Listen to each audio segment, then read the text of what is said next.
Qui de l'Espagne ou l'Argentine sera championne du monde? On aura la réponse dimanche, mais avant ça, générique. Bonjour, bonsoir à toutes et à tous, bienvenue sur La Causerie.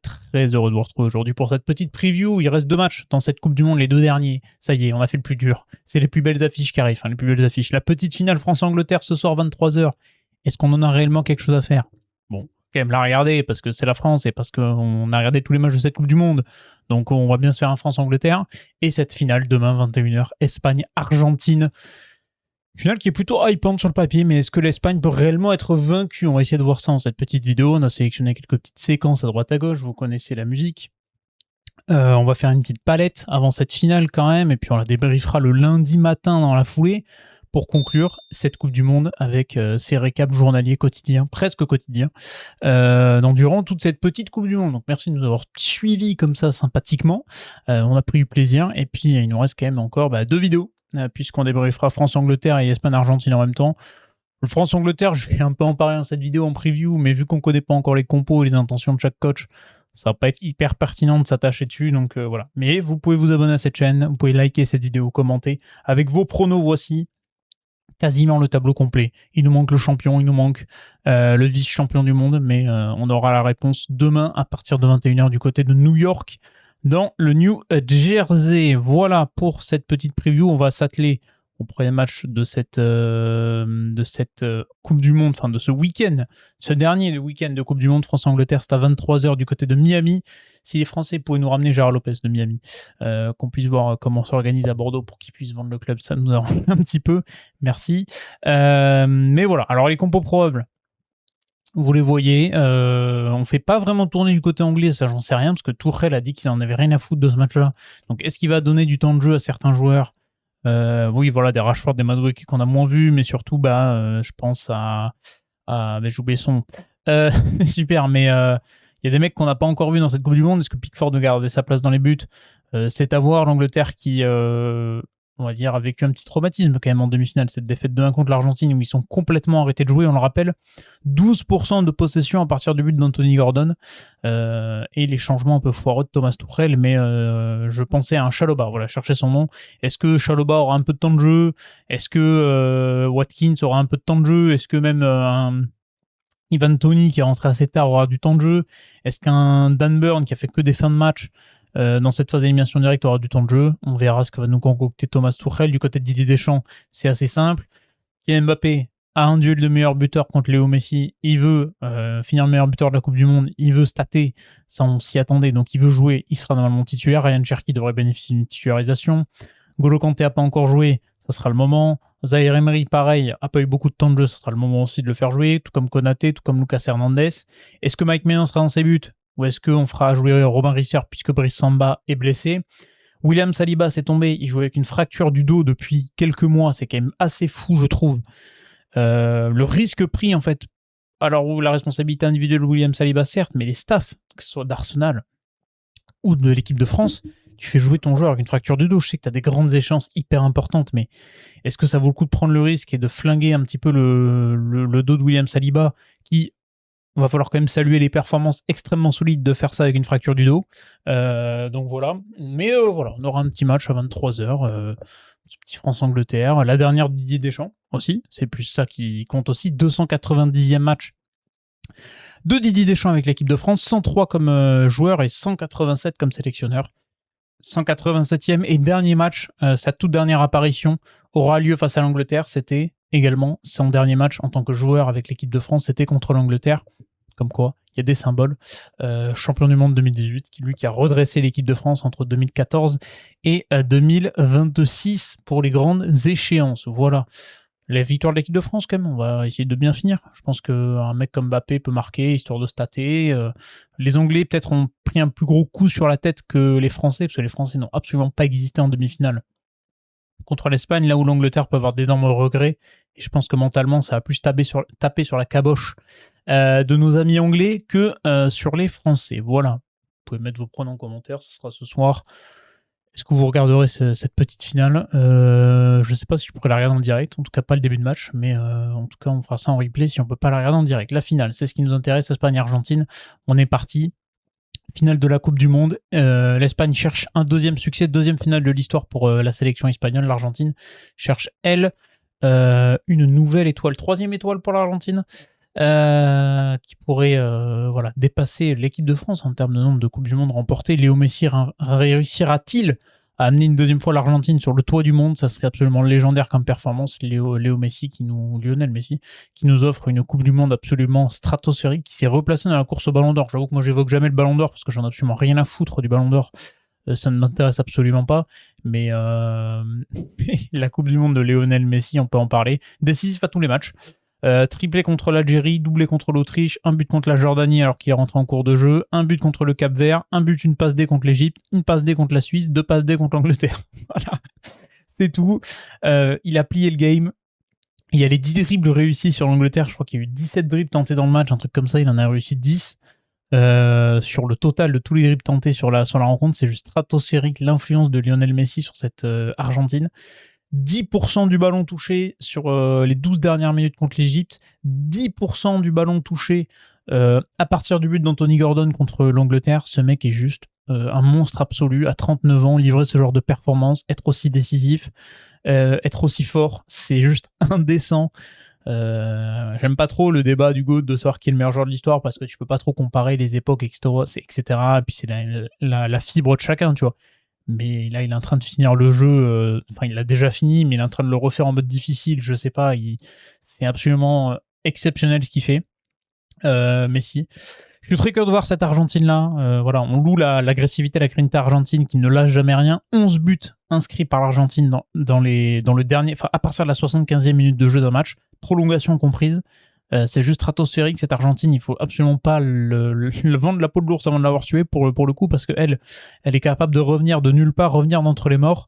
Cependant, tu vas faire face à l'Espagne de Luis de la Fuente, qui est capable, tout comme Lionel Scaloni, de marquer un grand coup, puisque Lionel Scaloni en est quand même sur 2 finales de Copa América gagnées, une finale de Coupe du Monde remportée, et là, tu es sur ta deuxième finale de Coupe du Monde. Potentiellement, Lionel Scaloni, il peut gagner 4 finales et 4 titres consécutifs avec une sélection. C'est juste stratosphérique. Je pense qu'on ne se rend pas compte de l'impact là, de ce qu'est en train de faire Lionel Scaloni sur cette Argentine. Cette Argentine qui était un petit peu maudite sur le continent sud-américain, qui n'arrivait pas à performer en Coupe du Monde, qui sortait d'une finale de 2014 aussi perdue pour les derniers résultats, qui sortait une Coupe du Monde 2018, ils étaient sortis en 8e contre la France. Mais il a réussi à redresser cette Argentine et il faut quand même souligner le travail de Scaloni qui est monstrueux. Et puis de l'autre côté, on a Luis de la Fuente qui a pris les rênes de l'Espagne pour l'Euro 2024, qui a gagné. Voilà. Et qui a gagné avec la manière en plus. C'était la meilleure équipe sur le papier, c'était la meilleure équipe sur le terrain, c'était la meilleure équipe dans le jeu, c'était la meilleure équipe tout court, c'est la meilleure équipe qui a gagné. Première Coupe du Monde pour lui. On va en finale et on va en finale en maîtrisant son sujet. On va en finale en éteignant l'équipe de France en demi. En maîtrisant à chaque fois son sujet. Je crois que l'Espagne est... attendez, j'ai les stats là. L'Espagne est sur un seul but encaissé sur la totalité de la Coupe du Monde, c'est contre la Belgique. Donc on sait que pour gagner une grande compétition, il faut une défense solide, ils l'ont. On est sur une équipe qui a 63,8% de possession moyenne depuis le début de cette Coupe du Monde. C'est stratosphérique. On est sur une Espagne qui marque 1,9 buts par match. C'est quand même assez solide. Qui arrive à se provoquer en moyenne qui s'est provoqué sur la totalité de la Coupe du Monde 13,3 XG. Pardonnez-moi. 13,3 XG de provoquer. Seule la France et l'Argentine font mieux. Coucou l'Argentine. Donc ça va être un match hyper plaisant. Ça va être un match à voir si l'Argentine se fait autant museler que la France. Moi, c'est ça ma curiosité. Parce que l'Argentine, en fait, à chaque fois, t'as l'impression qu'ils passent ras du cul, quoi. Ils ont des scénarios tellement fous que c'est tellement imprévisible. Ils ont tellement cette folie à réussir à mettre dans les matchs. Mais il n'y a tellement pas de maîtrise. Et en fait, c'est complètement l'opposé de l'Espagne qui maîtrise absolument son sujet, qui tremble jamais. Même si elle gagne par des petits scores, tu les sens jamais en danger, tu les sens toujours sereins. Donc en fait, c'est un peu un duel d'opposés entre les deux. Et puis il y a ce symbole Yamal-Messi. On connaît tous la photo de Messi qui donne le bain à Yamal quand il avait 5 mois, qui se retrouvent les deux en finale de Coupe du Monde. L'un 19 ans, l'autre 39 ans. C'est absolument fou. L'histoire qui est capable de raconter le football, c'est quand même assez dingue.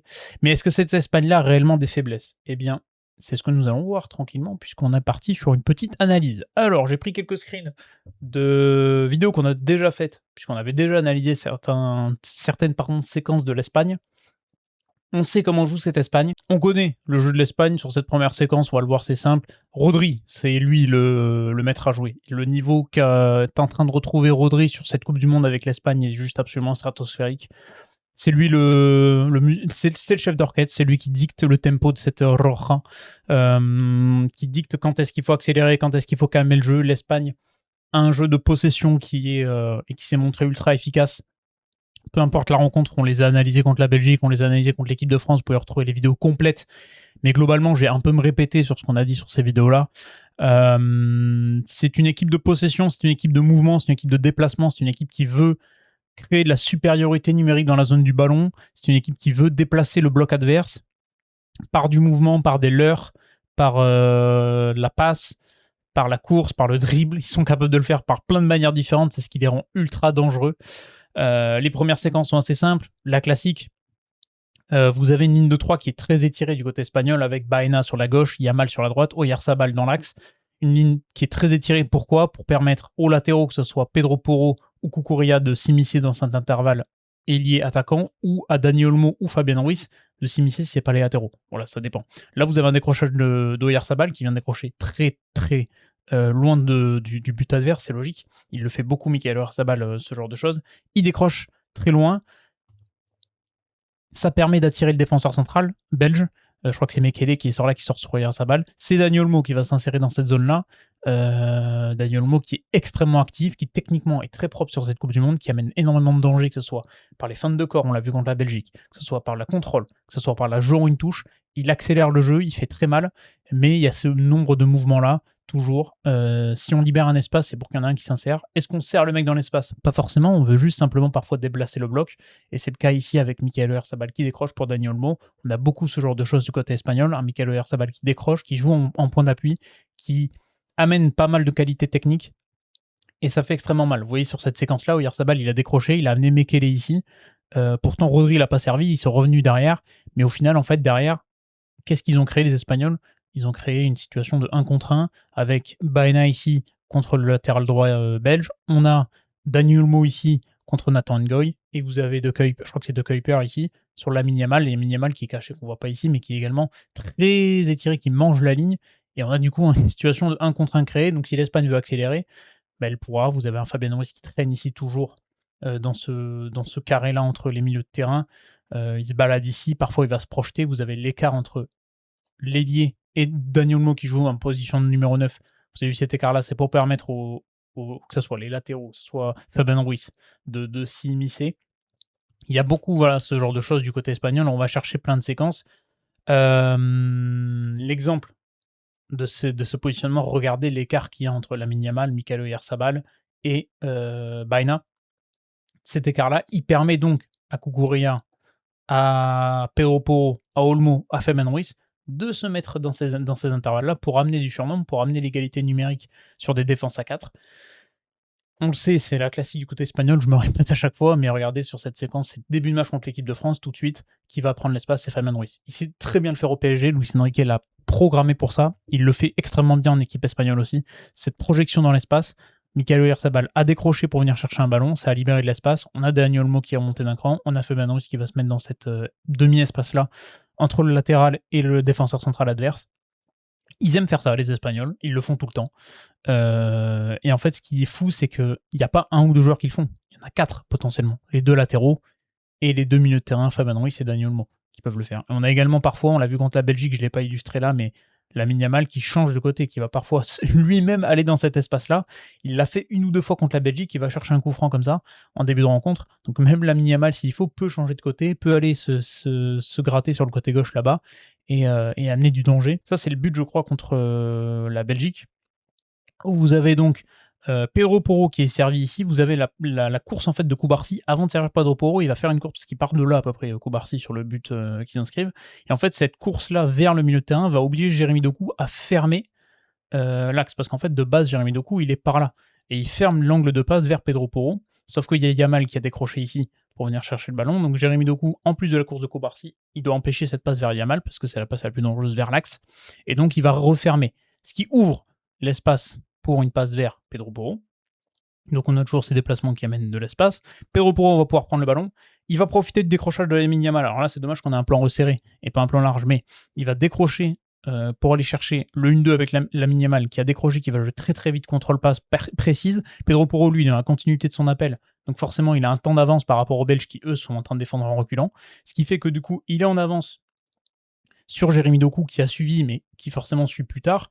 Et vous avez ici une grosse présence espagnole. Vous avez Oyarzabal qui sollicite 2 défenseurs, parce qu'on sait que c'est l'un des dangers dans la surface de réparation, Michael Oyarzabal, mais il prend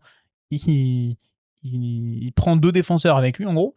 Vous avez donc Cucurella et Fabian Ruiz qui traînent. Fabian Ruiz, il est normalement suivi, je crois que c'est Van Aken au milieu, je suis pas sûr.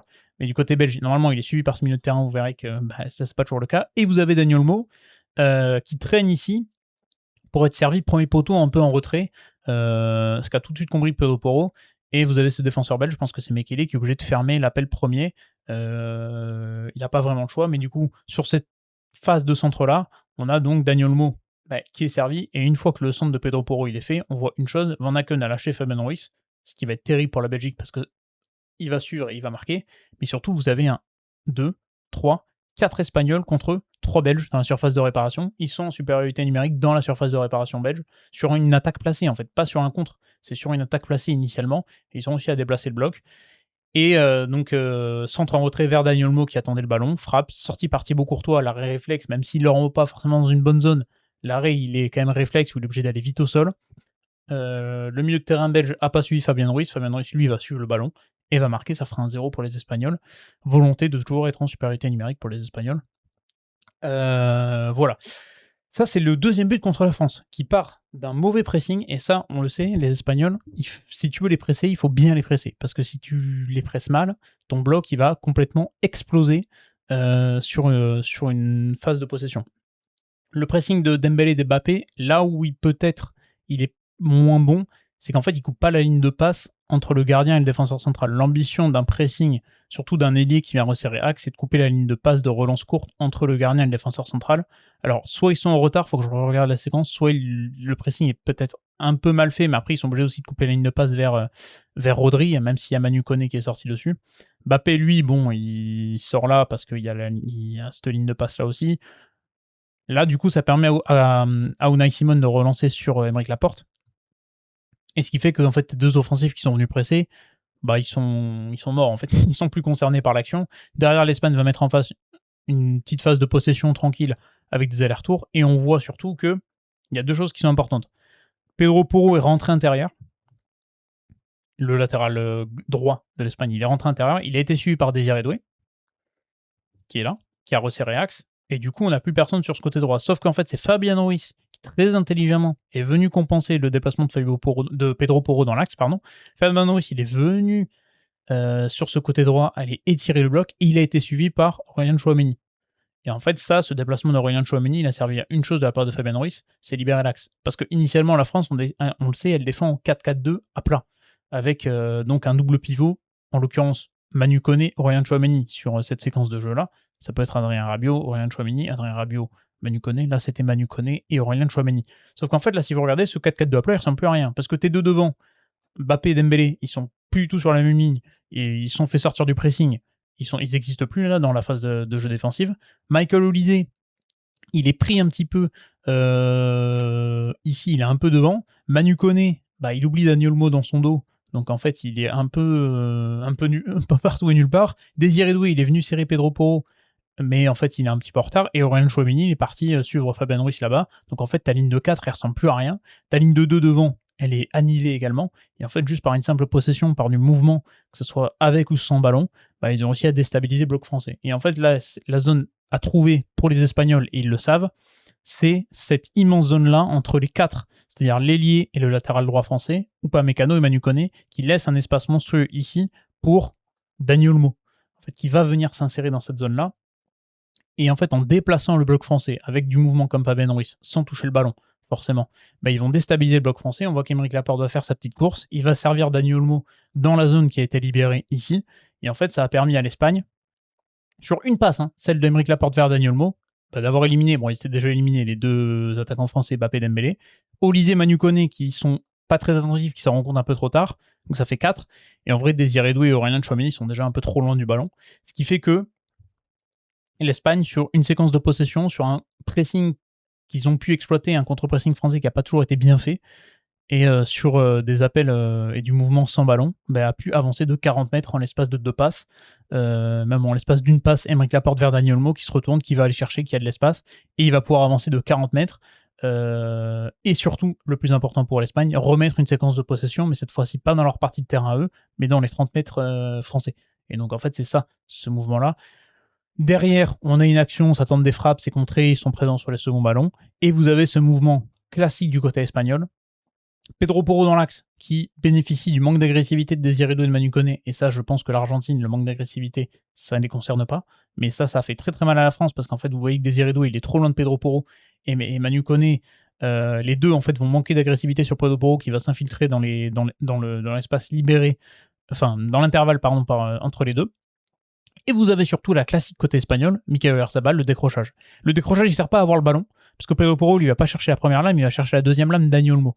Et en fait, c'est simple. Le décrochage de Michael Oyarzabal, c'est un leurre pour pouvoir faire sortir ton défenseur central, Maxence Lacroix. On l'a vu, les décrochages de Michael Oyarzabal contre la Belgique, il fait sortir Mekele pour libérer de l'espace. Là, il fait sortir Maxence Lacroix pour libérer de l'espace pour qui? Pour Pedro Porro, qui est encore une fois dans le sens du jeu, qui est encore une fois le seul qui va vers le but, en fait. C'est le seul joueur qui, actuellement, va vers le but, va vers l'avant.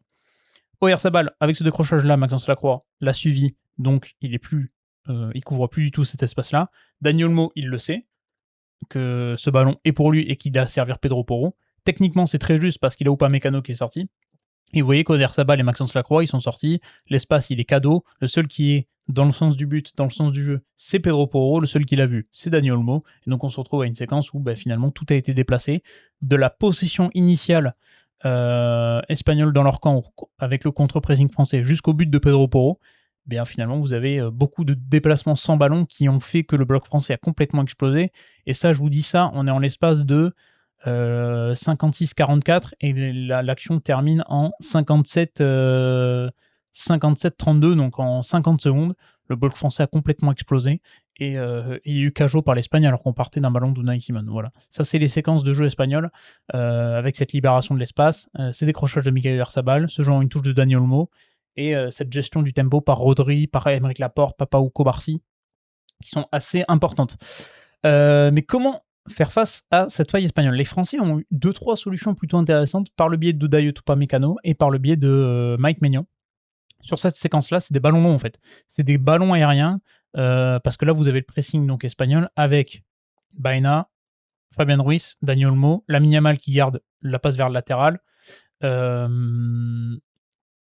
Et donc, vous avez ces séquences de jeu-là où l'Espagne va sortir au contre-pressing. Ils font tout le temps, ils sont présents sur les seconds ballons, sauf que sur certains jeux longs, notamment l'équipe de France a fait mal sur ça, même s'il y a eu énormément d'efforts défensifs des Espagnols pour essayer de combler ce retard à l'allumage. Là, on a trouvé un jeu long de Mike Maignan vers Adrien Rabiot. Vous voyez, autour d'Adrien Rabiot, il n'y a personne. Il a de l'espace, il peut contrôler, il peut avancer, il peut aller vers l'avant. On l'a trouvé avec Dayot Upamecano aussi, sauter des lignes au niveau des équipes qui ont le ballon face à l'Espagne, ça peut être une solution aussi. Parce que ça leur permet donc de sortir du pressing là. Il faut être techniquement propre, il faut avoir des joueurs qui savent distiller des longs ballons. Il faut avoir des milieux de terrain qui peuvent parfois se projeter un petit peu dans l'espace pour aller chercher ces zones libres. Mais c'est des choses qui sont possibles.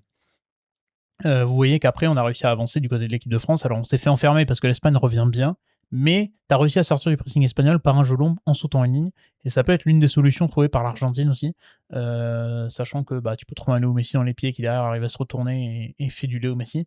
Mais c'était une solution qui a été trouvée par l'équipe de France sur les 25 premières minutes. C'est ce jeu long, que ce soit Mike Maignan ou Upamecano, que ce soit du jeu long aérien ou au sol.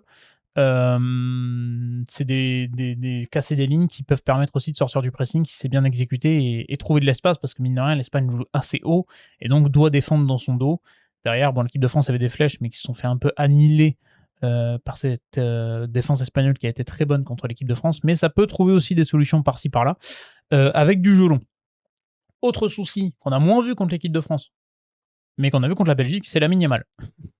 même s'il était très bon contre l'équipe de France, parce que c'est lui qui va chercher le penalty. Il y a un truc qui est important avec l'Espagne, c'est que autant sur la phase de groupe, on sentait potentiellement qu'il pouvait être Yamal dépendant un petit peu, autant sur la phase d'élimination directe, pas vraiment. Ils ont tellement de joueurs qui performent, Rodri, Fabien Ruiz, Oyarzabal, Baena, Cucurella, Pedro Porro, que Lamine Yamal, il s'insère parfaitement dans ce collectif. C'est un danger monstrueux, mais c'est pas le seul danger. Donc en fait, tu peux pas te concentrer que sur lui et te dire Hassoul, ça va quoi. Non, c'est pas possible. Le danger vient de partout, mais c'est un danger important. Contre la France, il va gratter le penalty. Contre la Belgique, il a été plutôt bien fermé, même s'il a été dangereux. Et Lamine Yamal, il fait un vrai bon match contre les Belges. Et les Belges savaient que c'était l'un des dangers, donc il y a cette fameuse prise à 2 du côté belge. La prise à 2 avec le latéral et Jérémy Doku qui revient pour fermer. L'objectif, c'est quoi? C'est que si Lamine Yamal passe, il y a une deuxième lame, Jérémy Doku. Il y a aussi cette volonté parfois de Lamine Yamal de revenir sur son pied gauche pour revenir à l'intérieur et tenter une frappe, tac, pour aller chercher la lucarne opposée. Là, Jérémy Doku, il le ferme bien. Mais il y a un truc qui est hyper dangereux contre Lamine Yamal, parce que c'est un joueur de très très grande qualité, c'est sa capacité à aller s'ouvrir un angle de passe dans l'intervalle. En fait, parfois, il l'a fait contre l'équipe de France sur les matchs précédents, je sais plus si c'est Ligue des Nations ou Euro, où en fait, il va s'arrêter, il va faire ce petit crochet-là, ici, pour aller s'ouvrir cet angle de passe-là et se centrer. Et t'as un mec qui vient, qui coupe premier poteau, que ce soit Daniel Mo, Oyarzabal, même, je sais pas, un Fabien Ruiz qui va s'insérer. Il aime bien faire ça. Et là, la Belgique l'a très très bien compris et ils l'ont bien bossé. Tu sens que Rudy Garcia et le staff belge l'avaient anticipé parce qu'ils mettent un troisième joueur aussi. En fait, c'est pas vraiment une prise à 3 sur la Yamal, mais tu as quand même ce troisième joueur-là qui est mobilisé, un défenseur de plus, pour justement couper cette ligne de passe ici et ce potentiel centre qui peut être extrêmement dangereux parce que la Yamal, en fait, il a cette vitesse d'exécution et il a ces zones-là qu'il peut trouver assez facilement, que peu de joueurs peuvent trouver. Et en fait, la Belgique l'avait compris, il avait fermé ces angles de passe là. Et là, en fait, dans cette situation-là, il peut pas revenir sur son pied gauche parce qu'il a Jérémy Doku qui le ferme. Il peut pas centrer ici parce qu'il a un joueur belge qui ferme cet intervalle de passe. En fait, sa seule solution, c'est de tenter le dribble et de passer et déborder sur la défense belge. Il en a la capacité parce qu'il a la vivacité, mais on lui ferme les portes de possibilités qu'il peut avoir dans un match. À voir si l'Argentine a cette lumière-là pour aller fermer cet angle de passe-là, parce que si tu le fermes pas, que tu fais simplement une prise à 2, bah, il va trouver cet angle de passe ici, et il peut faire très très mal si tu as un mec qui vient et qui attaque le premier poteau. Ça peut faire très très mal, et on l'a déjà vu avec l'Espagne, ou avec le Barça, d'avoir ces joueurs-là qui attaquent la ligne, qui attaquent le premier poteau sur des phases de jeu de Lamine Yamal. Voilà pour les séquences espagnoles, voilà les petites solutions que tu peux trouver contre l'Espagne. Je ne suis pas un expert, donc c'est pour ça que j'ai pas mis en exergue 10 milliards de séquences, et qu'il y a souvent des répètes par rapport aux autres. Pour l'Argentine, bah, on va voir ce que fait Lionel Messi. Est-ce qu'à partir de la 75e minute de jeu, parce qu'à partir de la 75e minute de jeu, il vient souvent sur le côté droit, et plus le match passe, plus il est sur cette zone côté droit, pour aller centrer, que ce soit pied droit pour Lautaro Martinez contre l'Angleterre, mais que ce soit surtout pour revenir sur son pied gauche et distiller des ballons dans la surface de réparation pour les têtes argentines. C'est impressionnant à quel point il se bonifie avec le match, Lionel Messi, dans ces rencontres-là. Donc je suis très très curieux de voir ça. Cependant, j'ai l'impression que l'Espagne est tellement maîtrise que je pense qu'ils peuvent un petit peu annihiler cette furia argentine sur ce match-là. Voilà. Je crois qu'on a tout dit. 20 minutes de preview, c'est largement 30 minutes de preview, c'est largement suffisant. On va pouvoir se quitter, se laisser tranquille, se soutenir un très très bon week-end de foot. On se retrouve pour le débrief de ce Espagne-Argentine lundi. Et puis après, on continuera avec un épisode Ligue 1. On revient avec le foot français. Merci à tous de m'avoir suivi, vous abonner à cette chaîne si ça vous a plu. Passez un bon week-end. Ciao tout le monde.